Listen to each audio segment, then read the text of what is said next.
Salve, salve galerinha! Sejam bem-vindos para mais um vídeo do canal Área dos Animes. E este vídeo, que bom, marca basicamente, de forma até bem triste, o final de uma saga, o fim de Jujutsu Kaisen, pelo menos do mangá, com esse capítulo 271 intitulado Daqui Pra Frente, onde a gente já tem ali o começo do capítulo com uma belíssima capa colorida, com destaque em vários personagens que tiveram aí de uma certa forma extrema importância ao decorrer de toda a obra.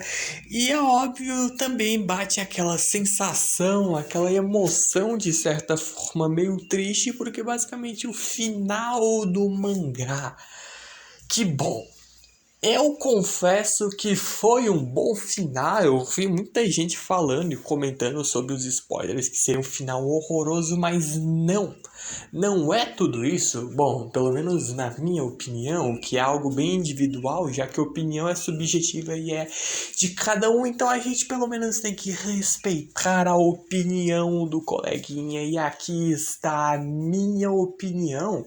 Pelo menos no decorrer desse vídeo vocês vão entender um pouco mais.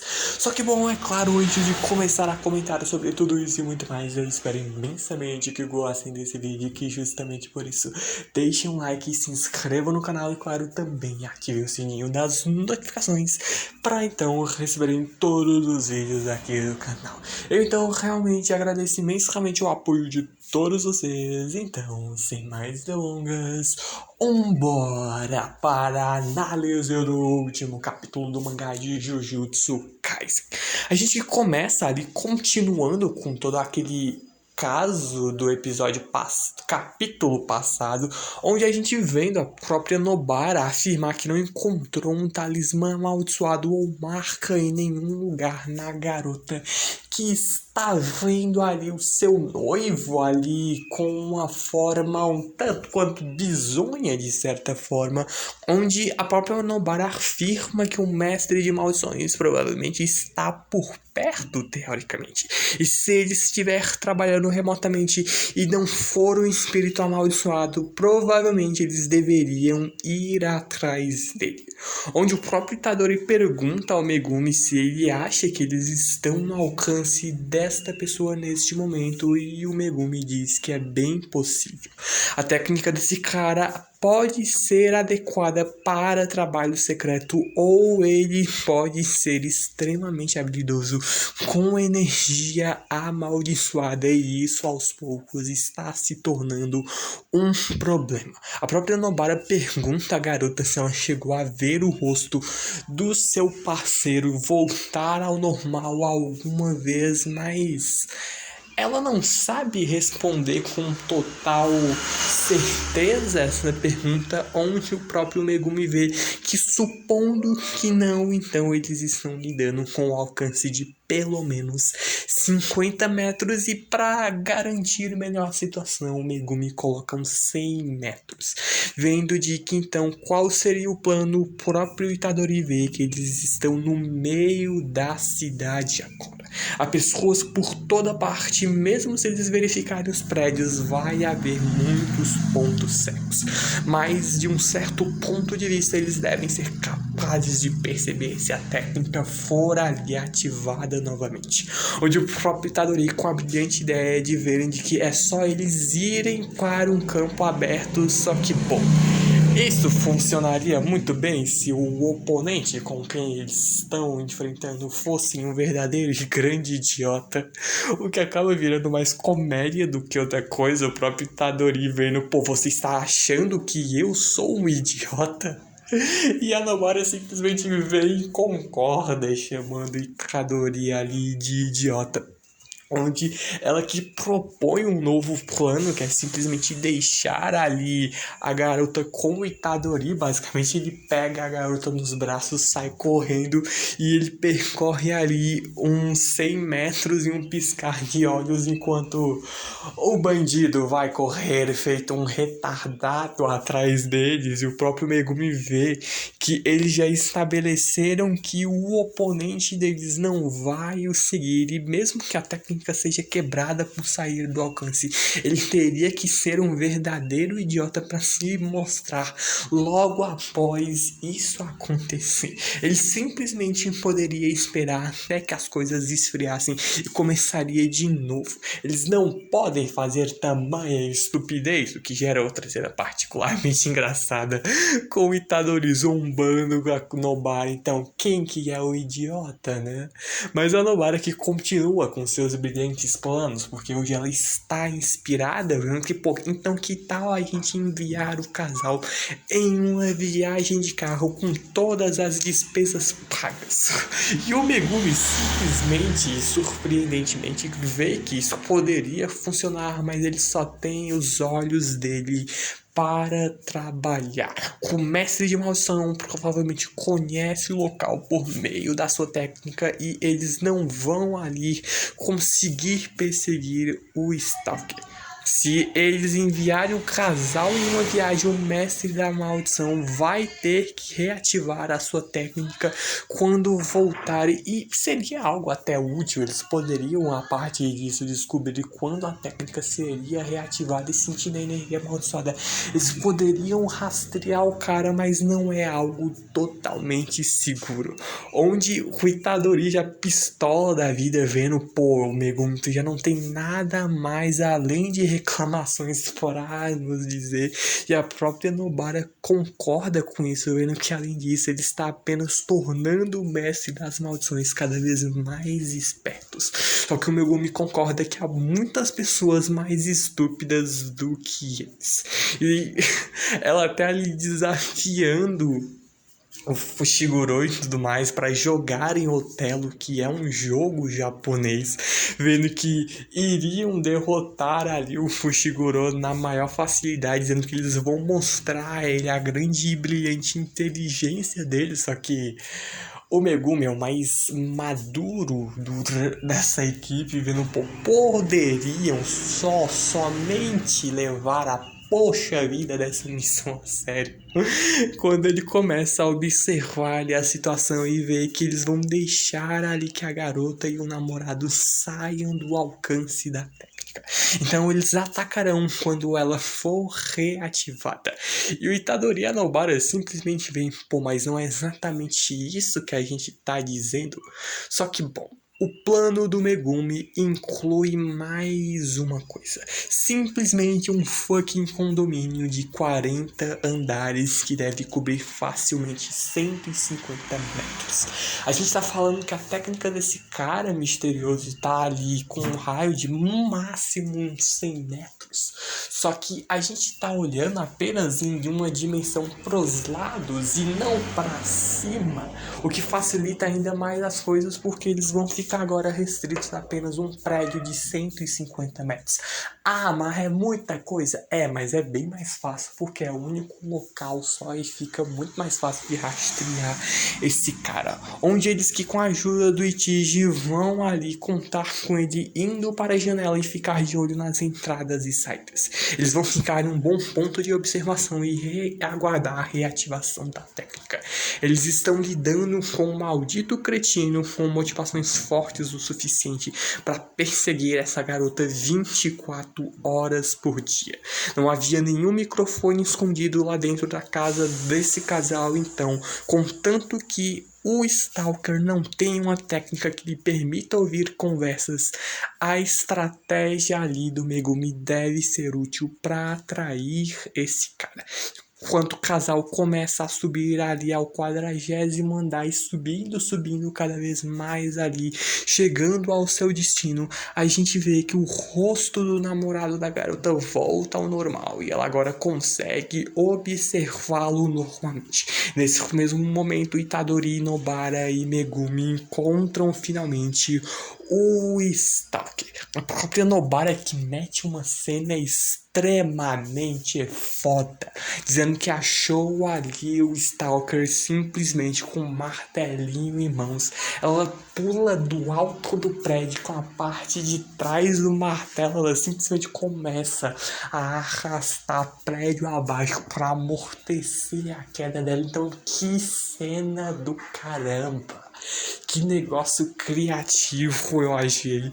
E ela avançando até a direção do cara quando o Itadori simplesmente chega ao lado dela, observando o quão fácil se tornou essa situação. Só que bom, os dois imbecis são pegos pela técnica do maldito Stalker que gera uma cena particularmente engraçada, onde o próprio Megumi é quem resolve as coisas com seu cão divino, simplesmente mandando ali o Stalker pro chão, enquanto o Megumi já de saco cheio, vendo que Itadori e Nobara já não estão brincando demais, enquanto o Stalker, quando é preso, acaba sendo levado até a garota. Eles perguntam se ela conhece esse cara.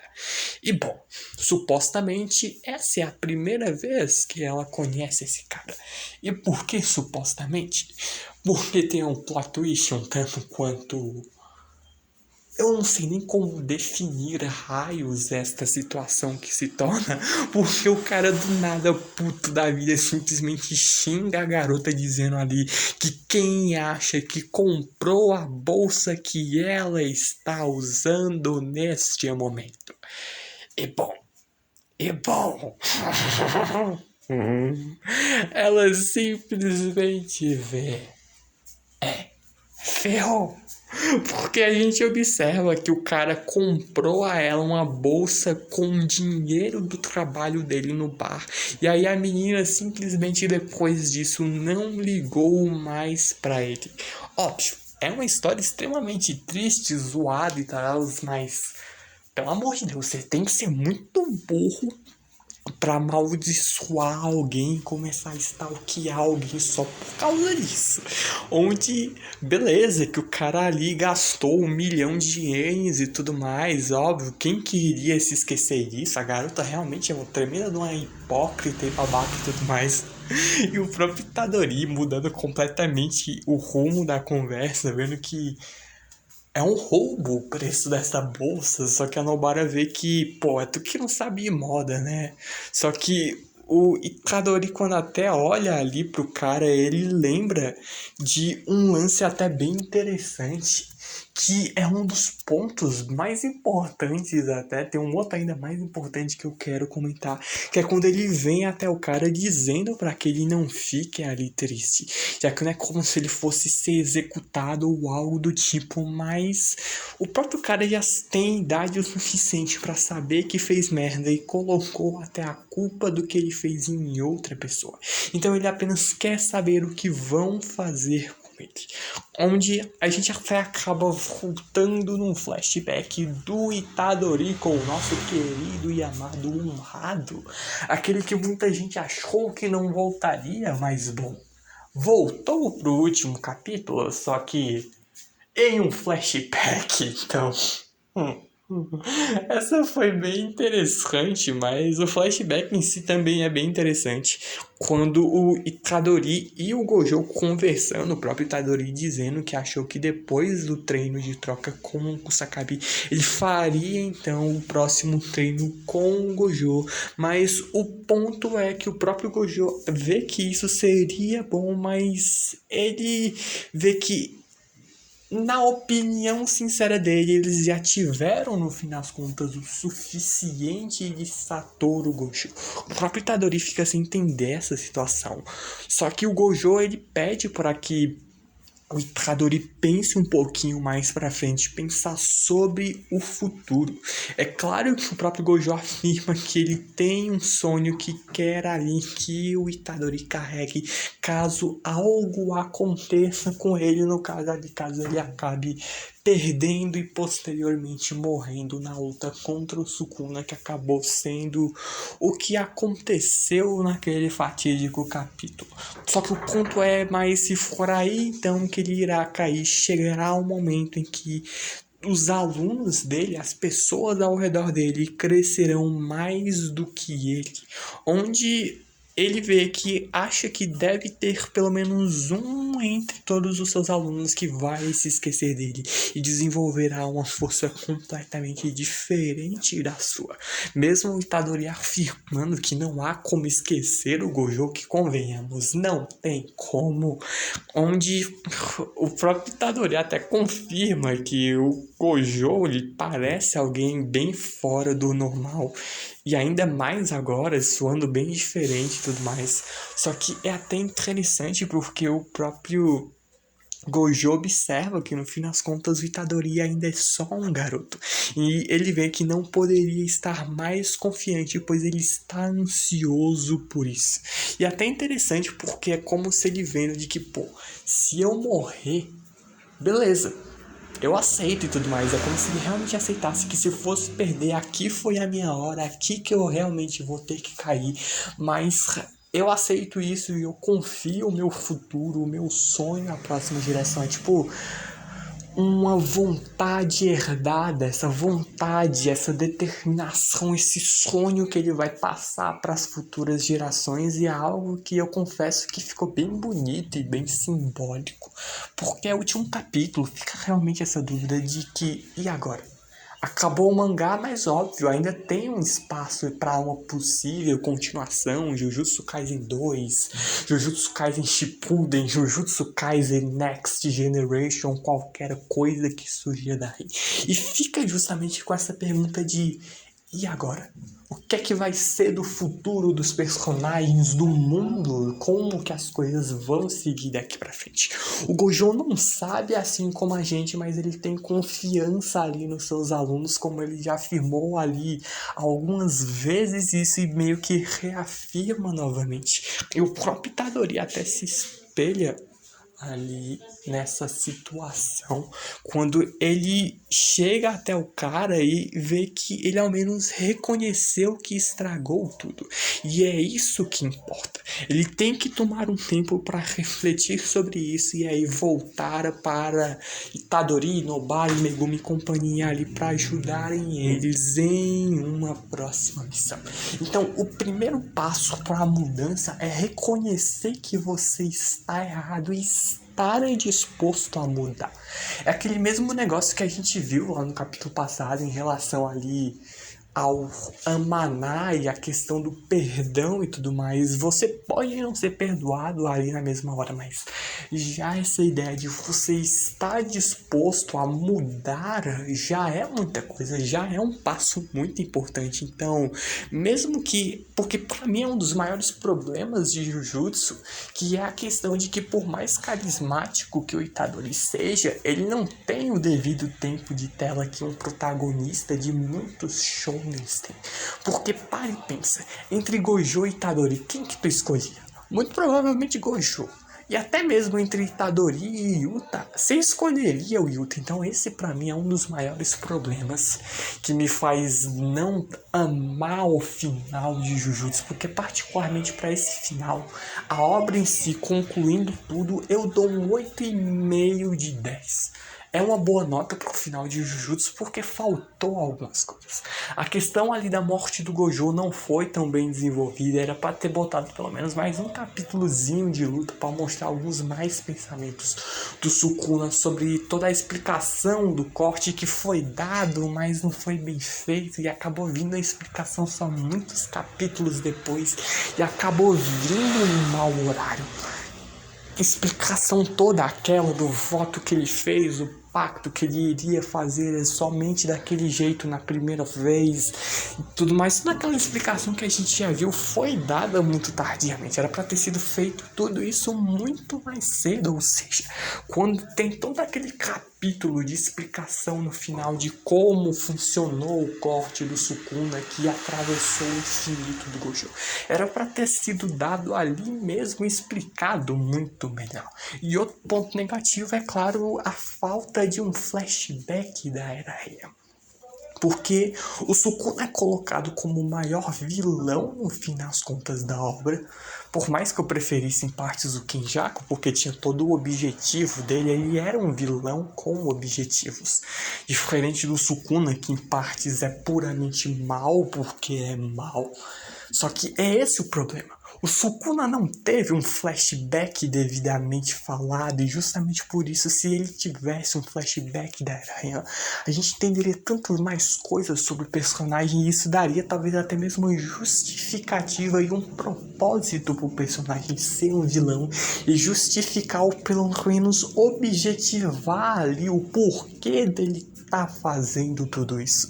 Então, a importância do flashback da Era Heian nem se é só por conta de que a gente quer saber algumas coisas, e não, é pela narrativa mesmo, e iria ali abordar coisas que iriam ser de extrema importância pro decorrer da narrativa e acabaram não sendo abordadas. E outro ponto, que é o último ponto, que eu acho de certa forma negativo, óbvio que também tem algumas questões sobre alguns personagens que poderiam ter sido mais bem desenvolvidos, lutas que poderiam ter sido maiores ou pelo menos mostradas, como no caso de Hakari e Uraume, eu queria muito ter visto. O Hajime era para ter tido muito mais desenvolvimento, por exemplo, a Hana e o Anjo, Tsukumo, alguns personagens que eu queria particularmente mais desenvolvimento, mas de principal realmente essa falta de flashback da Era Heian, essa questão aí da morte do Gojo e a falta de desenvolvimento, não em personalidade e em maturidade e tudo mais, mas sim em questão de poder do Itadori. Mas na metade da história, a única coisa que o Itadori tem é soco, Black Flash e chutes, no fim das contas. E por mais que energia amaldiçoada reversa, ele aprendeu tudo mais, óbvio, isso é muito interessante, muito importante, mas só. Não teve nenhuma outra técnica nem nada do tipo. Por mais que manipulação de sangue. A gente só viu ele usar o básico do básico. É justamente isso. Eu queria ver ele explorar mais dessas técnicas que ele foi aprendendo e que acabou não explorando quase nada no fim das contas. Então são os 3 maiores erros que eu vejo ali em relação a esse final, principalmente de Jujutsu Kaisen. Mas ainda assim é um bom final. A gente mesmo vendo a própria Nobara depois perguntar ao Itadori o que ele fez com aquele treco, que é se referindo basicamente ao dedo que sobrou ali do Sukuna, onde ele jogou o dedo fora. Só que a própria Nobara e o Megumi, como assim? Só que o Itadori explica melhor a situação, vendo que vai ficar tudo bem. Não é mais um objeto tão perigoso, vendo que agora, em vez de um objeto amaldiçoado, ele deve ser um talismã perfeito. Vendo que tudo vai ficar bem, ou no caso, tudo está bem. E é até importante porque objetos amaldiçoados atraem maldições, mas talismãs fazem um completo oposto. Eles repelem maldições. Mas como raios o dedo do Sukuna, que era um escroto, um tremendo de um vilão, filha da mãe, iria ali acabar mudando e se tornando um objeto que, em vez de atrair, iria repelir maldições? Bom, ele em partes mudou, e lembra daquele flashback da Era Heian que eu comentei que era importante? Era justamente por isso. O Sukuna em partes é mal porque é mal, sim, mas em partes ele também aparenta ter alguma justificativa, mas bom, adivinha, não foi explorado. Que era justamente o que eu acabei de discursar aqui em relação à falta de flashback da Era Heian.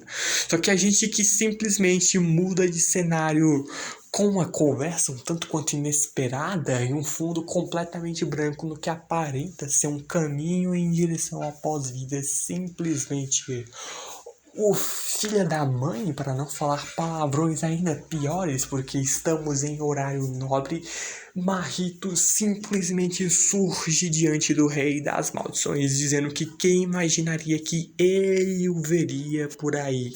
Onde o próprio Sukuna vendo que essa seria então talvez a segunda conversa deles, onde o Marrito que explica que a técnica dele mexe com a alma e devemos considerar este local como um vestígio, uma espécie de caminho que as almas percorrem em seu caminho ao longo do ciclo, tipo uma espécie de caminho que leva para o céu ou para o inferno ou para possíveis outras reencarnações. Isso vai depender muito da sua opinião e da sua crença no que você acredita. É muito interpretativo por parte de cada um, já que o autor não especifica nada. Só que o ponto é que o Marrito ele queria perguntar algo para o Rei das Maldições. Ele pergunta se o Sukuna estava mentindo para si mesmo e para os outros, pois ele não estava vivendo de acordo com a sua própria grandeza. O que no fim das contas o Rei das Maldições queria era vingança. Uma vingança contra aqueles que se ressentiram e perseguiram aquele pequenino ser amaldiçoado e indesejado. E é um ponto que lembrem-se que o Sukuna falou em alguns momentos, que ele acabou sendo um filho indesejado. E como assim? Indesejado em que ponto?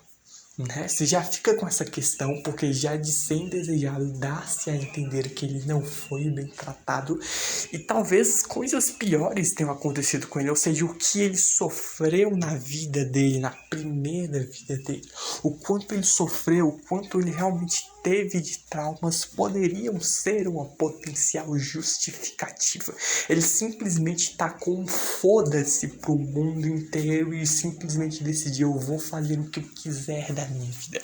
Quem tentar me impedir, quem quer que seja, ele simplesmente tacou-se, dane-se, iria fazer o que bem entendesse. Quem quer que fosse que tentasse me impedir de viver a sua vida como ele quisesse, ele iria partir por cima, ou melhor dizendo, partir ao meio, basicamente.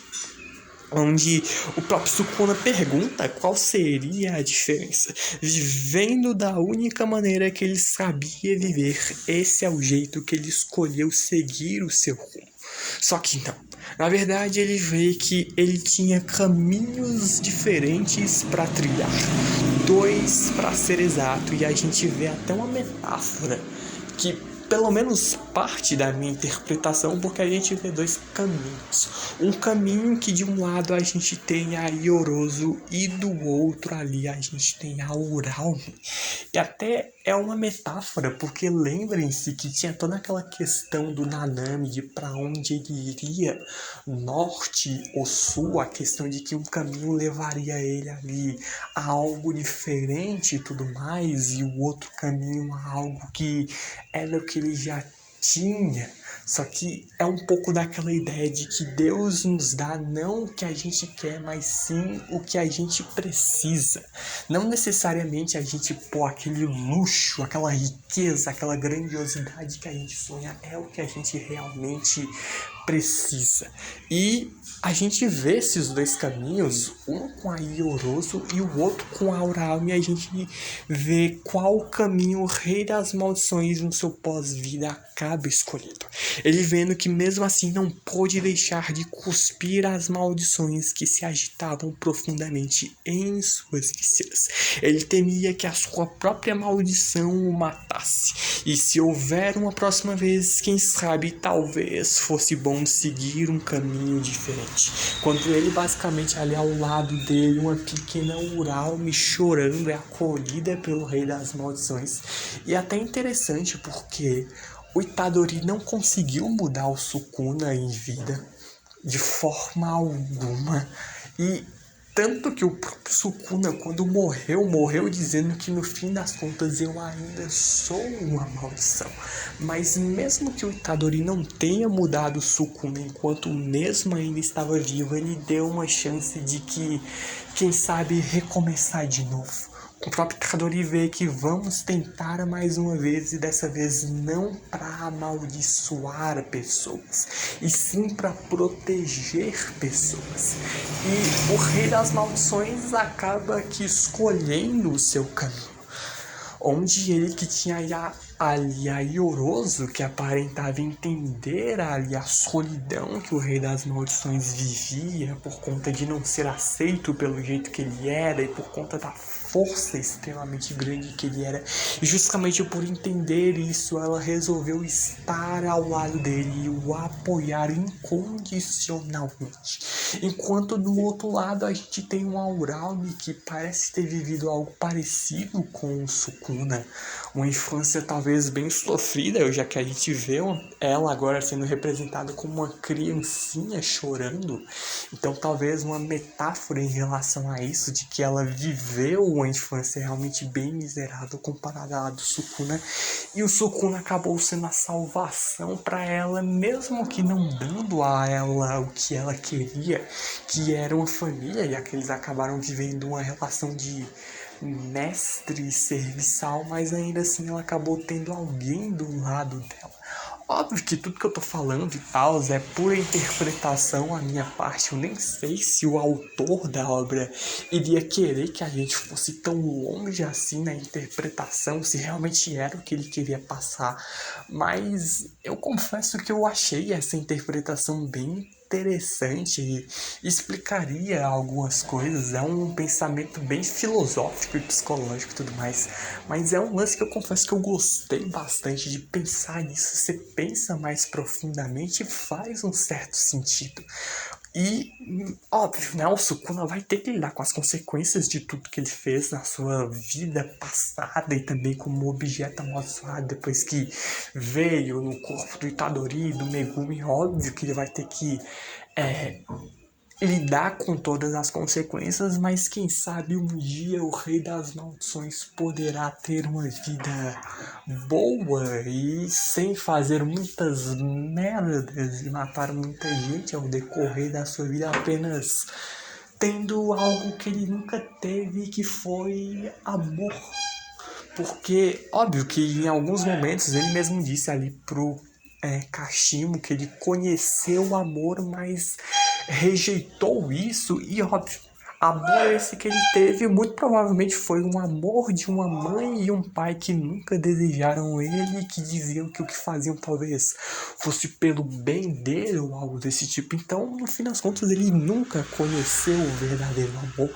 E não tô falando de amor aquela mulher que você ama, ou aquele homem que você ama, não, aquele amor realmente fraternal, de pai com filho, de mãe com filho, amor ali entre irmãos e tudo mais. Então realmente é algo que eu achei essa interpretação muito interessante. Eu vou pegar isso em partes, pode não ser o que o autor queira, mas eu interpretei dessa forma, então eu estou compartilhando isso aqui com vocês, o que deixa o Marito extremamente pé da vida, observando quão chato isso é, observando que o Rei das Maldições, no fim das contas, ficou mole, chamando-o de idiota, e o Sukuna sumindo ali na escuridão ao lado ali da pequena Uralme, agarrando ali a mão dela, simplesmente parte dizendo que é claro, afinal ele reconhece que perdeu, o que deixa o Marito no completo abismo, vendo que ele vai ser o único de mau amor aí como uma criança. E é essa a grande diferença entre maldições e humanos. Mesmo que o Sukuna em partes tenha virado uma maldição, o Rei das Maldições, ele ainda é um ser humano como qualquer outro. Seres humanos erram pra caramba, e muito por sinal, mas seres humanos podem aprender, pelo menos uma maioria no caso, é claro. Mas eu achei bem interessante quando a gente começa a ver basicamente ali todos os times ali, Inumaki, Maki, Yuta e o Panda, meu Deus, o Panda ali montado no ombro do Yuta ficou tão fofinho, a gente vendo Kirara e Hakari que voltaram pelo visto definitivamente, foram reaceitos ali na escola Jujutsu, e fora também o nosso trio principal, Itadori, Megumi e Nobara, com a concretização de uma espécie de mini altar no meio do nada, com um dedo do Sukuna que o Itadori disse que tinha tornado basicamente uma espécie de amuleto contra a malevolência e ameaças vingativas. E é justamente com isso que a gente termina com um dedo do meio para todos os fãs. Eu espero que não, porque particularmente eu, na minha mais humilde e sincera opinião, gostei bastante ali do final de Jujutsu. Foi um final que me agradou em muitas coisas, óbvio que outras eu fiquei bem decepcionado, mas confesso que foi uma jornada que valeu bastante a pena e não me arrependo. E a gente que conclui até com a carta, de certa forma, mensagem de despedida da obra do autor, dizendo os seus mais sinceros agradecimentos aos nossos fiéis leitores pelos 6 anos e meio de apoio, dizendo que por favor aguardem ansiosamente a próxima obra de Gege Akutami Sensei, onde os volumes 29 e o último volume do Manga Real 30 serão lançados simultaneamente no dia 25 de dezembro deste mesmo ano, que é basicamente uma quarta-feira. E com isso a gente termina com esse adeus até o dia em que talvez nos veremos novamente. E bom, Jujutsu acaba, é claro, mas não significa que eu vou deixar de trazer Jujutsu, afinal ainda tem muita coisa que eu deixei de comentar ali, jogo da Bate, algumas coisas que eu ainda vou continuar a trazer. O mangá vai ter terceira temporada, eu quero comentar sobre alguns acontecimentos. Óbvio que o número de vídeos em relação a Jujutsu vai dar uma queda, eu vou dar uma pausa, vou focar em, por exemplo, terminar definitivamente de trazer todos os vídeos de Boku no Hero.